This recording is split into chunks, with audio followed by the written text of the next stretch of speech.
Oke, sebelumnya perkenalkan kami dari kelompok 2 akan mempresentasikan materi kami yaitu Developing Leadership Skill. Pada Fikri dipersilakan.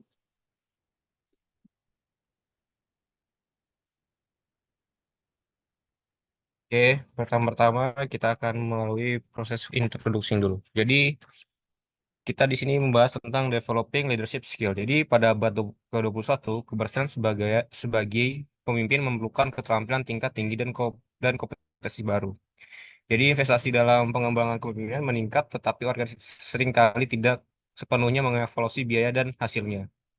Pengembangan kepemimpinan dapat dilakukan melalui berbagai cara, termasuk pelatihan formal, aktivitas pengembangan, dan aktivitas pengembangan diri. Aktivitasnya bergantung pada atribut individu dan kondisi organisasional dan mendukung pembelajaran dan penerapan keterampilan kepemimpinan. Kita di next. Selanjutnya leadership training programs. Jadi di sini akan menjelaskan program pelatihan. Jadi program pelatihan kepemimpinan merupakan praktik umum dalam organisasi untuk meningkatkan kemampuan kepemimpinan. Biasanya dirancang untuk mengembangkan keterampilan generik yang relevan bagi manajerial efektif. Meskipun awalnya program tersebut lebih ditunjukkan untuk manajer tingkat rendah dan menengah, sekarang semakin banyak organisasi yang menyediakan kesempatan pelatihan kepemimpinan untuk semua manajer di setiap titik dalam karir mereka. Jadi next. Di sini selanjutnya ada types of leadership training program. Jadi program pelatihan kepemimpinan bervariasi, mulai dari workshop singkat hingga program yang berlangsung selama 1 tahun atau lebih. Banyak perusahaan konsultan menyelenggarakan workshop terbuka sementara lain yang selain merancang program khusus untuk organisasi tersebut. Universitas juga menawarkan program pengembangan manajemen. Beberapa program didasarkan pada teori kepemimpinan tertentu seperti model keputusan normatif dan kepemimpinan transformasional. Tujuan pelatihan ini menunjukkan bahwa program ini kadang-kadang meningkatkan efektivitas manajerial meskipun sedikit yang menilai apakah peningkatan tersebut disebabkan oleh pembelajaran teori atau keterampilan lainnya. Ini bisa di next. Selanjutnya, ada design of leadership training. Jadi, desain program pelatihan ini, pembinaan yang efektif ini memperhitungkan teori pembelajaran, tujuan pembelajaran, dan karakteristik peserta, dan pertimbangan praktik seperti biaya dan manfaat. Tujuan pembelajaran yang jelas dan penjelasan mengapa pelatihan itu bermanfaat penting untuk peserta, dan konten pelatihan harus jelas. Membangun pada pengetahuan sebelumnya dan fokus pada hal-hal penting. Aktivitas pelatihan harus diorganisir secara sistematis dan berkembang, dari ide sederhana ke kompleks. Berbagai metode pelatihan seperti ceramah, permainan peran, dan simulasi harus dipilih dengan bijaksana sesuai dengan tujuan pembelajaran dan kemampuan peserta. Latihan yang aktif dan umpan balik yang konstruktif membantu peserta memantau kemajuan mereka dan komunikasi keyakinan bahwa pelatihan akan berhasil dan didukung bagi individu dengan kesulitan belajar penting untuk menciptakan lingkungan pembelajaran yang positif. Jadi di sini ada di tabel ini ada cara salah satu contoh-contoh untuk gimana desain leadership trainingnya, yaitu ada specific learning objective, content based on need analysis, clear dan meaningful content, dan sebagainya. Ini bisa di next.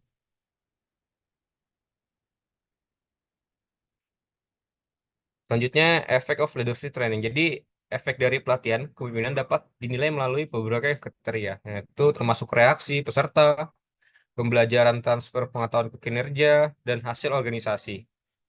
Faktor-faktor yang mempengaruhi efektivitas pelatihan meliputi kepribadian, kemampuan peserta, dan desain dan pelaksanaan pelatihan, serta kondisi pendukung di organisasi. Pelatihan menunjukkan bahwa pelatih yang efektif cenderung melibatkan analisis kebutuhan, beragam metode pengiriman sesi tatap muka, umpan balik, serta lokasi pelatihan dan di tempat kerja. Selanjutnya itu ada learning from experience, yaitu tuh banyak keterampilan kepemimpinan yang efektif dipelajari melalui pengalaman daripada melalui program pelatihan formal. Penugasan khusus dan memberikan kesempatan untuk mengembangkan keterampilan kepemimpinan sementara pembinaan dan mentoring membantu manajer mengartikan pengalaman mereka. Jadi manajer dapat meniru perilaku efektif dari atasan yang kompeten dan belajar dari kesalahan atasan yang tidak efektif atau yang terlibat dalam perilaku tidak etis. Efektivitas pembelajaran ini dari pengalaman dipengaruhi oleh tingkat tantangan dalam penugasan, variasi tugas, dan kualitas umpan balik. Next. Selanjutnya itu ada amount of challenge. Jadi di sini situasi yang menantang dalam pekerjaan memungkinkan manajer untuk mengembangkan keterampilan kepemimpinan secara efektif. Pelatihan ini bisa disingkat dengan CCL, menunjukkan bahwa tantangan terjadi dalam pekerjaan yang melibatkan perubahan tanggung jawab atas masalah yang terlibat, pengaruh tanpa wewenang yang banyak, tekanan eksternal, dan kurangnya bimbingan dari atasan. Contoh, situasi menantang termasuk manajer atau organisasi, kepemimpinan tim lintas fungsi, dan pengelola di negara dengan budaya yang berbeda. Maksudnya ada variety of trans of assessment. Jadi, pertumbuhan dan pembelajaran yang optimal terjadi ketika pengalaman kerja mencakup beragam tantangan yang menantang. Pengalaman yang beragam menunjukkan manajer untuk beradaptasi dengan situasi baru dan menangani berbagai jenis masalah. Kesuksesan berlangsung dalam menangani suatu jenis masalah dapat memperkuat cenderungnya seorang untuk menghadapi masalah baru dan cara yang susah dikenal, meskipun pendekatan yang berbeda mungkin lebih efektif. Oleh karena itu, manajer sebaiknya memiliki pengalaman awal dengan berbagai jenis masalah yang membutuhkan berbagai perilaku, kepemimpinan, dan keterampilan. Mungkin saya di next. Berikutnya itu ada development activities. Jadi di sini ada beberapa kegiatan pengembangan yang dapat digunakan untuk memfasilitasi pembelajaran keterampilan yang relevan dari pengalaman kerja. Ini dapat melengkapi pembinaan informal oleh atasan atau rekan kerja dan sebagai besar dapat digunakan bersama dengan program pelatihan formal. 6 kegiatan pengembangan yang akan dijelaskan termasuk program umpan balik, multi-sumber, menugaskan pengembangan mentoring, coaching eksklusif, dan simulasi dan program pertumbuhan pribadi. Jadi sini ada activity for facilitating leadership development. Jadi sini ada multi-source feedback workshop, development assessment center, dan special assessment, mentoring, exclusive coaching, personal growth program. Mungkin sedih next. Multi-source feedback program. Jadi umpan balik multisumber atau umpan balik 360 derajat adalah metode umum untuk pengembangan manajemen di organisasi besar. Dalam program ini, manajer menerima umpan balik dari berbagai sumber seperti bawahan, rekan sejawat, dan atasan. Umpan balik ini membantu manajer mengidentifikasi kekuatan dan kelemahan mereka. Meskipun efektif dalam meningkatkan kesadaran diri dan kinerja, keberhasilan program ini tergantung pada desainnya dan implementasi yang tepat dan penggunaan yang benar. Berencana yang cermat, interpretasi yang mendalam, dan dukungan lanjut dapat meningkatkan dampak positifnya. Namun penggunaan yang kurang tepat atau politis dari program ini dapat berdampak negatif pada kinerja dan keterlibatan individu dalam tim. Ini bisa di next. Oke, Mungkin berikutnya selanjutnya yaitu sedikit singkatnya. yaitu berikutnya adalah developmental part atau pengembangan dalam leadership. Jadi yang pertama itu adalah developmental assessment. Yang di mana developmental assessment adalah proses evaluasi komprehensif yang biasanya dilakukan oleh tim pengembangan sumber daya manusia atau konsultan eksternal untuk mengidentifikasi kekuatan, kelemahan, dan potensi pengembangan individu melalui serangkaian latihan, simulasi, dan asesmen. Nah, jadi perusahaan ini menggunakan developmental assessment ini untuk mengevaluasi para manajer potensial. Jadi para pesertanya ini akan diberikan serangkaian latihan seperti permainan peran, penyelesaian masalah, dan latihan kepemimpinan yang hasilnya nanti digunakan untuk merancang program pengembangan pribadi. Kemudian ada developmental assignment. Jadi adalah tugas atau proyek khusus yang dirancang untuk membantu individu mengembangkan keterampilan dan kepemimpinan mereka untuk memperluas pengalaman mereka. Jadi seorang manajer ini yang baru dipromosikan diberikan tugas untuk memimpin tim lintas departemen dalam proyek strategis. Yang di mana tugasnya ini diberikan kesempatan untuk memperluas jaringan profesionalnya, mengasah keterampilan kepemimpinan, dan belajar beradaptasi dengan dinamika tim yang berbeda. Oke, next yaitu adalah mentoring. Jadi mentoring ini adalah hubungan antara seorang mentor yang berpengalaman dengan seorang yang lebih muda atau kurang berpengalaman yang bertujuan untuk memberikan bimbingan, dukungan, dan pembelajaran. Jadi contohnya adalah seorang eksekutif senior menjadi mentor bagi seorang manajer muda dalam organisasi, yang di mana mereka itu selalu teratur untuk membahas terkait dinamika, apakah ada saran dan berbagi pengalaman melalui mentoring ini yang diharapkan dapat mengembangkan keterampilan kepemimpinan mereka dan memperluas wawasan mereka. Kemudian ada executive coaching. Jadi executive coaching adalah uh, proses di mana seseorang profesional yang terlatih atau yang biasa disebut dengan coach bekerja satu-satunya dengan seseorang eksekutif untuk membantu mereka mencapai tujuan bisnis pengembangan pribadi mereka. Jadi contohnya adalah seorang CEO yang baru saja mengambil alih perusahaan, mungkin menyewa seorang coach eksekutif untuk membantu mereka mengelola transisi tersebut.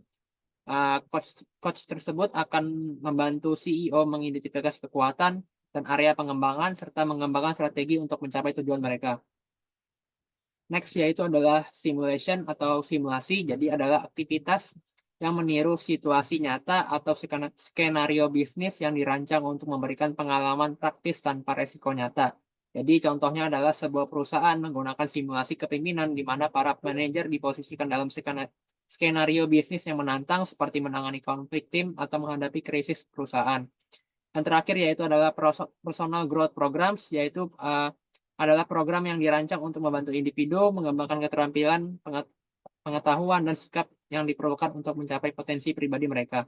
Yang dimana contohnya adalah seperti pengembangan pribadi karyawan melalui pelatihan kepemimpinan, manajemen waktu, workshop, ataupun keterampilan komunikasi. Nah, dari program tersebut akan memberikan karyawan untuk kesempatan untuk berkembang dan meningkatkan kinerja mereka di tempat kerja. Kepada Batari dipersilakan.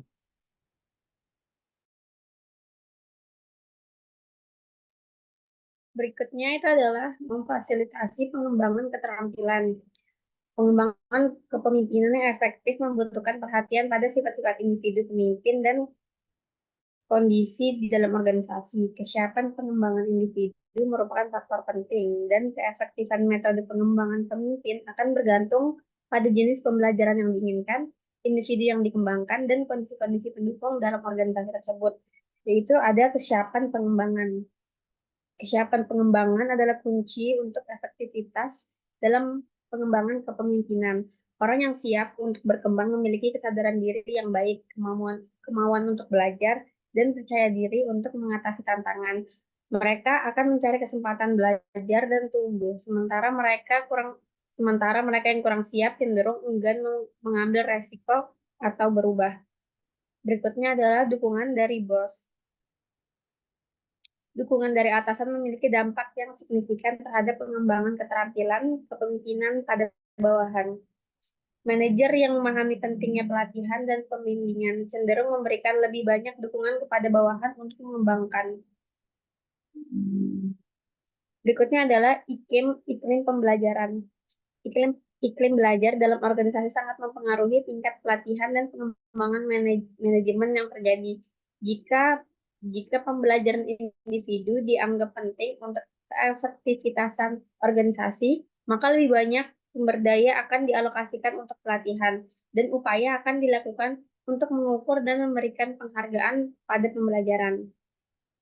Berikutnya adalah kriteria tugas perkembangan. Organisasi seringkali cenderung menempatkan individu dalam tugas-tugas yang sudah dikuasai daripada memberikan peluang pengembangan yang sesuai. Namun penugasan pekerjaan yang menantang kepada individu yang belum sepenuhnya memiliki keterampilan yang diperlukan dapat meningkatkan pengembangan.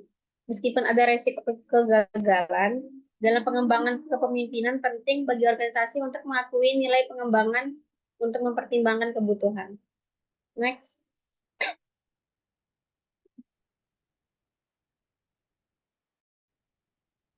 Berikutnya adalah perspektif sistem tentang pengembangan kepemimpinan. Yang pertama itu adalah hubungan antar pendekatan. Meskipun terdapat perbedaan antara program pelatihan formal, kegiatan pengembangan, dan aktivitas bantuan diri dalam praktiknya, kategori-kategori tersebut seringkali terkait dan tumpang tindih.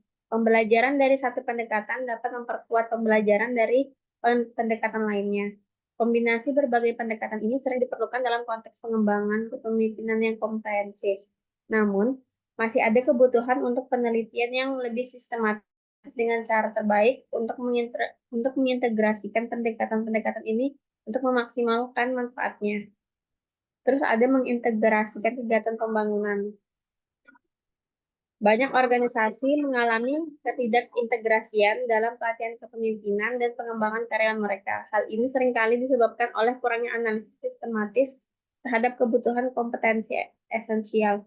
Keputusan promosi yang didasarkan pada kinerja sebelumnya daripada kompetensi yang dibutuhkan, dan kurangnya perencanaan pengembangan yang terkoordinasi. Rekomendasi termasuk penggunaan fasilitator pengembangan atau komite untuk mengidentifikasi kompetensi esensial, perencanaan pengembangan yang sistematis, dan dukungan terhadap pengalaman pengembangan individu.